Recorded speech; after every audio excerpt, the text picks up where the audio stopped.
একদিকে করতে হচ্ছে 14 ঘন্টার শুটিং, অপরদিকে এখনো 6 মাস হয়নি মেয়ে মীরার। কিভাবে সামলাচ্ছেন দুদিক অভিনেত্রী অহনা দত্ত? আপনাদের সবাইকে স্বাগত সিনে গসিপে।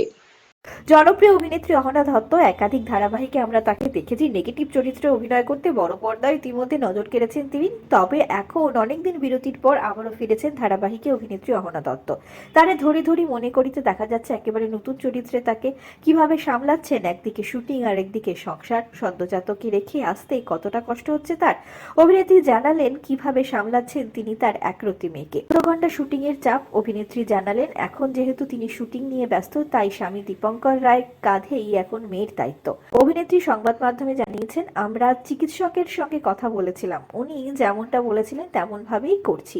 মা দূরে থাকলে কিভাবে বাচ্চাকে খাওয়াতে হবে, কোন ফর্মুলা মিল খেলে ওর পক্ষে ভালো, সবটাই চিকিৎসকের পরামর্শ মতো করছি।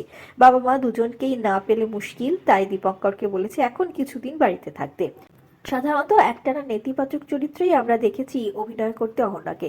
যদিও এবার একটু অন্য ধরনের চরিত্রে কাজ করছেন তিনি। তার নতুন চরিত্র নিয়ে অভিনেত্রী জানিয়েছেন, আমার কাছে একটানা খল চরিত্রে অভিনয় করাটা অসুবিধার নয়, কিন্তু চরিত্রের গড়নও যদি এক ধরনের হয় তখন সেটা অসুবিধার। এই ধারাবাহিকে নিজের চরিত্র, লুক সবকিছু নিয়ে খুব তৃপ্ত অহনা।